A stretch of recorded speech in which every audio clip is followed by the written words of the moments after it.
Bismillahirrahmanirrahim. Assalamualaikum warahmatullahi wabarakatuh. Waalaikumsalam warahmatullahi wabarakatuh. Alhamdulillah, salatu wassalamu ala rasulillah wa ala alihi wa sahbihi wa man tabi'ahum bi ihsanin ila yaumiddin. Faqala Allah ta'ala, a'udzu billahi minasyaitonir rajim. Ya ayyuhalladzina amanu taqullaha haqqa tuqatih wa la tamutunna illa wa antum muslimun. Amma ba'd. Kaum muslimin, sahabat Semal Radio, sahabat Semal TV, dimanapun antum berada, barakallahu fikum. Semoga semua sehat keluarga. Pada kesempatan siang yang berbagi ini, tema kita tentang 4 pertanyaan di hari kiamat. Sahabat Semal Radio, sahabat Semal TV yang dimuliakan Allah Subhanahu wa taala, Rasulullah sallallahu alaihi wasallam bersabda, "La tazulu qadam 'abdin yaumal qiyamati hatta yus'alu an umrihi fi ma'afna." Bahwasanya tidak akan bergeser kaki seorang hamba anak Adam pada hari kiamat nanti, sehingga akan ditanyakan beberapa pertanyaan. Yang pertama, fi an umrihi fi ma'afna. Kita semua pasti akan ditanyakan, dimintai pertanggungjawaban atas umur yang telah diberikan kepada kita fi ma'afnahu. Untuk apa kita habiskan usia yang Allah Subhanahu wa taala berikan kepada kita hingga saat ini? Sebagian kita sudah mencapai 40 tahun, 50 tahun, 60 tahun, ataupun berapapun usia kita saat ini, maka itu ada pertanggungjawabannya di hari kiamat nanti. Maka kaum muslimin yang dimuliakan Allah Subhanahu wa taala, pertanyaan telah dibocorkan. Tinggal kita sebagai umat Rasulullah sallallahu alaihi wasallam, bagaimana kita mempersiapkan diri untuk menjawab dengan baik pertanyaan-pertanyaan yang telah dan yang akan ditanyakan di hari kiamat nanti. Jadi pertanyaan yang pertama adalah tentang umur kita, usia kita, waktu kita, untuk apa kita habiskan, maka itu akan ada pertanggungjawabannya. Makanya bagaimana para sahabat radhiyallahu anhum, mereka benar-benar memanfaatkan waktu mereka sebaik mungkin, sehingga tidak ada waktu yang sia-sia, waktu yang tidak bermanfaat bagi mereka. Coba kita misalnya satu contoh, misalnya sahabat Zaid bin Thabit radhiyallahu anhu, ketika beliau masih usia belasan tahun, ya sekitar 12 atau 13-an tahun, ketika itu mendengar bagaimana kaum muslimin sedang bersiap-siap untuk perang di perang Badar, maka sahabat yang masih belia ini, masih kecil ini, kemudian hatinya tergerak, terketuk untuk ikut dan tidak mau ketinggalan untuk membela agama Allah Subhanahu wa taala, pulang dan mengambil pedang yang lebih tinggi daripada tinggi badannya. Masya Allah, benar-benar ingin manfaatin umurnya, hidupnya, jiwa raganya untuk Islam. Anak yang baru berusia belasan tahun, 12 atau 13 tahun, siap berperang, yang konsekuensinya adalah apa? Kalau kesabet dengan sabetan pedang, tangannya itu bisa putus dan cacat seumur hidup, bisa terluka parah, cacat seumur hidup, tertawan musuh, bahkan resiko kematian. Tapi anak yang baru berusia, sahabat Zaid bin Thabit yang baru usia belasan tahun ini, siap menerima segala konsekuensi dari perjuangannya. Karena ingin benar-benar tidak ada waktu, usia yang tidak ada manfaatnya. Sehingga nanti pertanyaannya di hari kiamat enak. Ditanya tentang umur saya gunakan untuk membela agama Allah Subhanahu wa taala. Masya Allah. Ini contoh bagaimana para salafus soleh memanfaatkan waktu mereka dengan baik, bahkan yang masih usia belasan tahun pun sudah siap dengan perjuangan yang sangat berat. Sahabat Usama bin Zaid misalnya, radhiyallahu anhu. Beliau di usia 18 tahun sudah mendapatkan kepercayaan dari Rasulullah SAW untuk berperang, bahkan melawan superpower Romawi. Ini luar biasa sekali. Melawan Romawi usia 18 tahun jadi komandan perang, panglima jenderal untuk memimpin, bahkan memimpin sahabat-sahabat yang lebih senior daripada beliau. Nah, kalau beliau tidak memanfaatkan waktunya untuk belajar strategi perang, belajar ilmu syar'i dan lain-lain, mungkin tidak akan mendapatkan kepercayaan dari Rasulullah SAW. Karena yang mendapatkan kepercayaan pasti Rasulullah SAW tahu bahwa dia mampu, dia bisa. Seperti itu. Bahkan khalifah-khalifah pada zaman kaum muslimin di masa-masa kejayaannya, mereka usianya baru 20-an tahun. Harun ar-Rasyid usia 20-an tahun sudah menjadi khalifah, Amirul Mukminin yang kekuasaannya, wilayahnya udah tersebar di mana-mana. Masya Allah, luar biasa. Muhammad Al-Fatih misalnya, usia 20-an juga, dengan izin Allah Subhanahu wa taala menjadi sultan dan menaklukkan Konstantinopel. Ini gak sembarang orang. Orang yang malas-malas, yang hidupnya rebahan, gak mungkin bisa memperoleh prestasi yang sangat super seperti ini. Gak mungkin. Lihat kalau kita lihat pemuda-pemudi kita hari ini, Masya Allah, usia belasan tahun tahunnya, gadget, Facebook, IG, scroll di TikTok, waktunya berjam-jam habis di TikTok dengan hal yang tidak bermanfaat. Makanya kaum muslimin yang dimuliakan Allah Subhanahu wa taala, kalau hari ini kita bisa memondokkan, masukkan putra atau putri kita ke pesantren itu, Masya Allah, itu luar biasa sekali. Karena dengan di pesantren tentunya akan bisa manage waktu dengan baik. Karena di sana ada program-program, ada peraturan-peraturan yang harus ditaatin oleh santri. Berbeda dengan di rumah. Ini nih makhluk ini nih. Luar biasa ini. Ini Masya Allah telah banyak pemuda-pemudi Islam yang hancur gara-gara ini. Ini tergantung siapa yang pakai. Kalau dipakai untuk kebaikan seperti hari ini, buat nonton misalnya kajian Islam akan bermanfaat.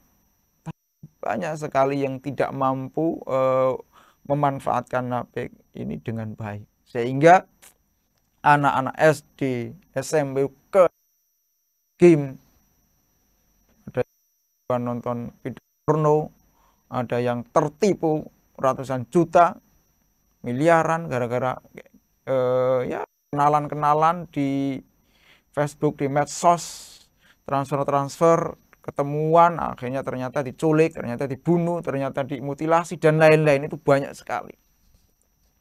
Itu akibat dari apa? Al-waqtul faragh.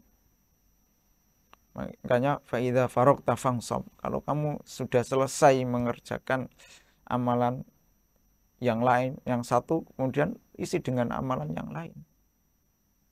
Makanya sebagaimana disebutkan dalam hadis yang lain tentang waktu luangmu sebelum waktu sempitmu. Jadi harus benar-benar bisa memanfaatkan waktu. Jangan sampai waktu, terutama waktu muda, kita sia-sia begitu saja. Sehingga masuk usia tua yang kita sudah tidak banyak bisa berbuat banyak lagi. Makanya mari kaum muslimin yang dimanapun Anda berada, ayo kita persiapkan jawaban dari pertanyaan an umrihi fi ma'afna. Pertanyaan tentang umurmu, untuk apa kamu habiskan. Sehingga di hari kiamat nanti kita akan bahagia karena bisa menjawab pertanyaan ini. Ya Rob, saya 65 tahun usia yang kau berikan, saya gunakan untuk baca Al-Quran, untuk mengajar, untuk berjuang di jalanmu, dan lain-lain sebagainya. Sehingga kita akan menjadi orang yang beruntung. Tapi sebaliknya, kalau usia yang diberikan ini hanya untuk kesia-siaan, maka pasti akan menjadi orang yang celaka. Min husnil islamil mar'i tarkuhu ma la ya'ni. Dari kebaikan Islam seorang itu meninggalkan hal yang tidak ada manfaatnya. Karena manfaat tinggal. Kalau di dalam surat Al-Mu'min, walladzina hum 'anil laghwi mu'ridun. Dan orang-orang yang beruntung itu adalah orang-orang yang dari perkataan maupun perbuatan yang sia-sia itu mereka berpaling dari hal itu. Kenapa? Mereka benar-benar memanfaatkan waktu dengan baik. Dan mereka menjauhkan diri dari perkataan maupun perbuatan yang layan, tidak ada manfaatnya sama sekali. Itu pertanyaan yang kedua. Yang pertama. Kemudian yang kedua, wa'an ilmihi. Kita akan ditanyakan tentang ilmu kita. Fima fa'ala. Apakah ilmu yang sudah kita dapatkan, kita amalkan, atau ilmu itu hanya sekedar menjadi pengetahuan saja, yang mengerti-ngerti saja. Atau ilmu itu hanya sekedar hanya untuk buat sombong-sombongan atau mendebat orang lain saja. Nah, ini akan menjadi pertanyaan di hari kiamat. Ilmu misalnya tentang sholat misalnya. Apakah kita setelah mengetahui tentang kewajiban sholat, sunnah, rukun, dan apapun yang berkaitan dengan sholat, apakah ilmu tersebut kita amalkan atau tidak?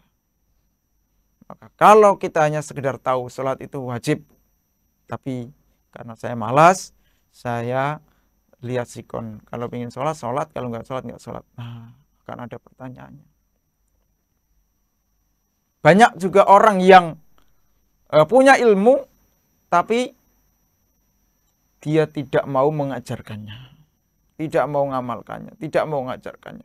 Bahkan dengan alasan takut, kalau ilmu ini adalah ilmu mahal, kalau diajarkan nanti nanti bisa ini menjadi pesaing saya.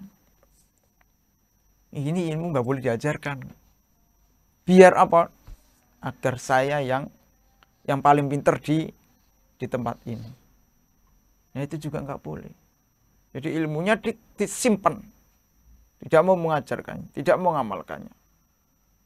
Nah, ini akan menjadi pertanyaan di hari kiamat. Makanya sahabat Semal Radio, sahabat Semal TV, apa yang hari ini sudah kita dapatkan dari kajian-kajian baik online maupun offline, ayo mari kita berusaha untuk mengamalkannya sesuai dengan kemampuan kita. Kita sudah tahu tentang fadilah membaca Al-Quran. Iqra'ul Quran fa innahu ya'ti yaumal qiyamati syafi'an li ashabi. Bacalah Al-Quran karena Al-Quran akan datang pada hari kiamat nanti memberikan syafaat pada orang yang senantiasa membacanya di dunia ini. Baca Quran, udah tahu dalilnya. Udah tahu dalilnya, baca Quran. Jangan hanya tahu dalilnya, kita bahkan hafal, tapi ya nggak mau baca Quran. Ilmunya hanya hanya sekedar pengetahuan saja. Yang kalau patah, ada yang mengatakan al-ilmu itu bila amalin, kalau tanpa diamalkan, ilmu tanpa amal, kasyajari bila samarin, seperti ibaratnya pohon tanpa buah. Masya Allah, kalau kita misalnya punya pohon mangga besar di depan rumah, nggak pernah berbuah, nggak pernah berbuah. Setiap pagi, siang turun apa nih? Daun itu, daunnya mengotori halaman rumah kita. Ada angin keras, patah, nibain genteng. Pecah. Musim ulat, ulatnya banyak. Enggak, enggak, enggak pelajari dan kita ketahui dan tidak kita amalkan ya tadi, justru akan menjadi bumerang buat kita sendiri. Yo kalau kayak gitu buat lebih baik saya nggak mau belajar aja. Sama juga. Justru kalau kita nggak belajar kita juga dosa. Karena tolabul ilmu faridotun, menuntut ilmu itu wajib. Loh kok nggak sholat? Saya tidak tahu akan kewajiban sholat. Memang sholat wajib ya? Saya nggak ngerti kok. Kan kalau nggak ngerti, nggak dosa.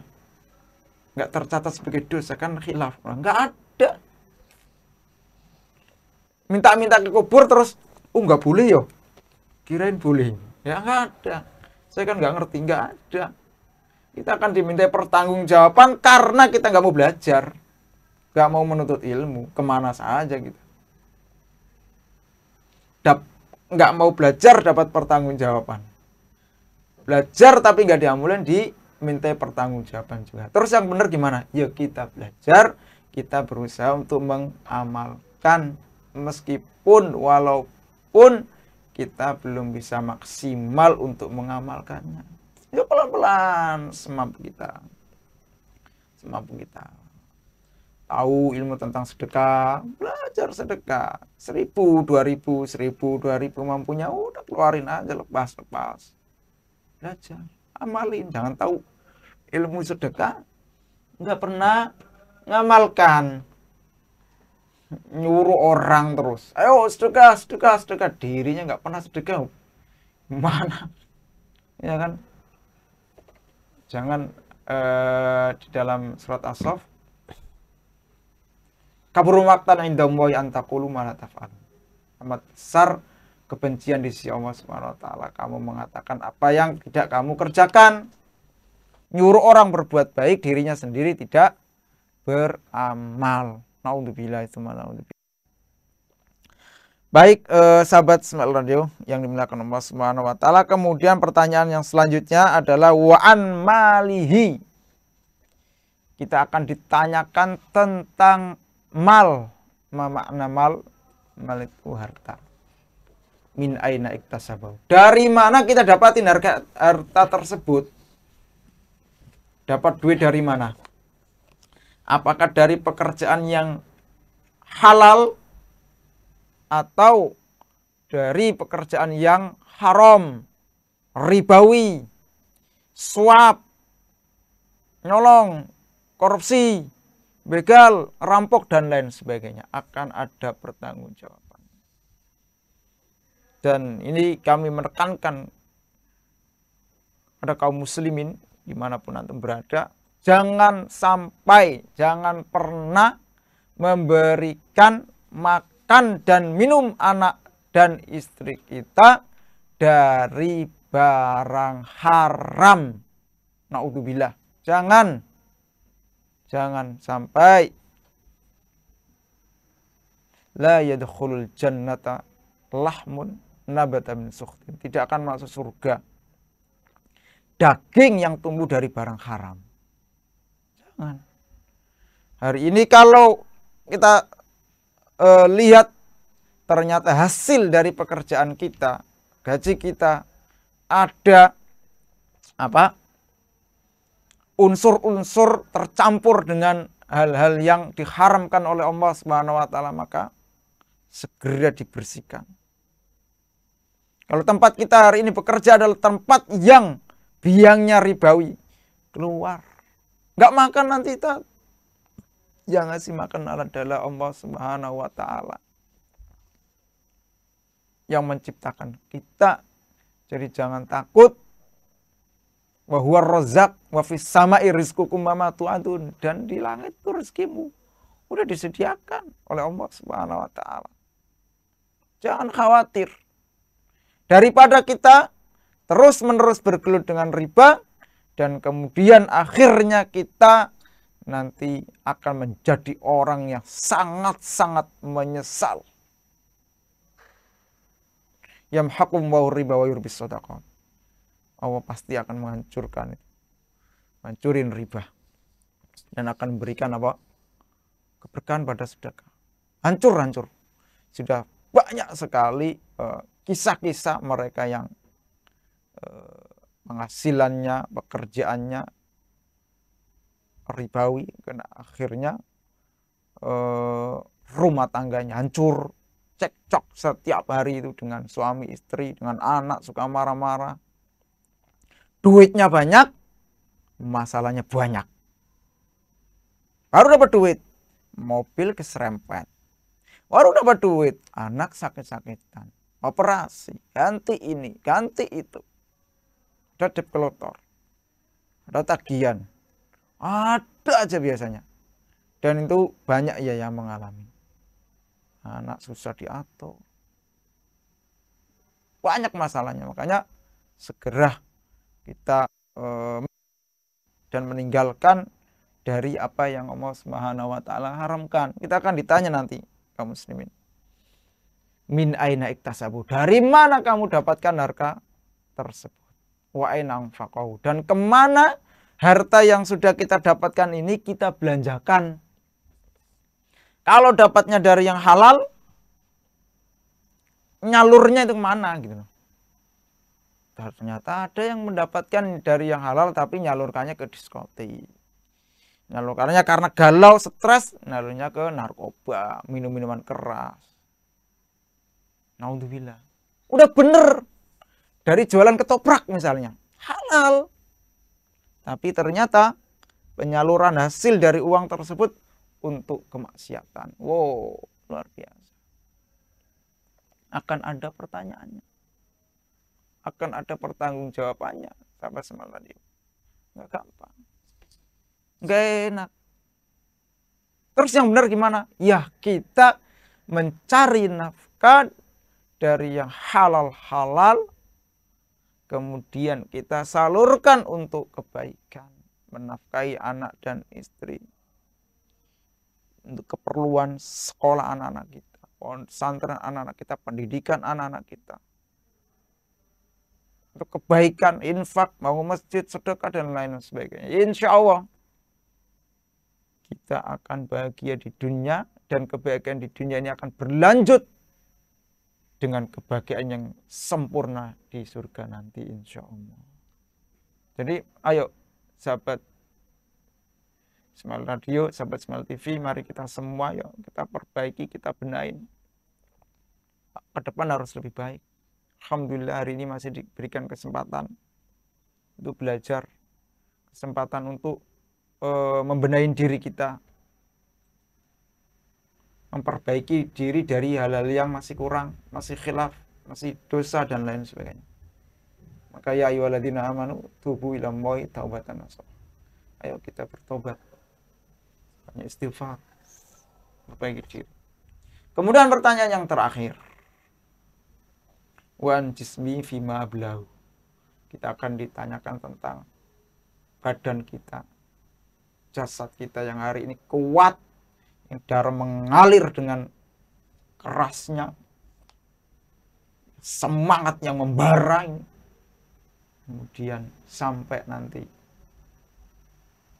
usia yang tua, usia yang sudah kulit sudah keriput, otot sudah mulai lemas, pikiran lemah, hidung penciuman, pendengaran sudah berkurang dan lain sebagainya, itu akan ada pertanggungjawabannya. Maka mari kita benar-benar mempersiapkan diri untuk menjawab pertanyaan-pertanyaan tadi, pertanyaan yang akan ditanyakan di yaumul qiyamah, di akhirat nanti,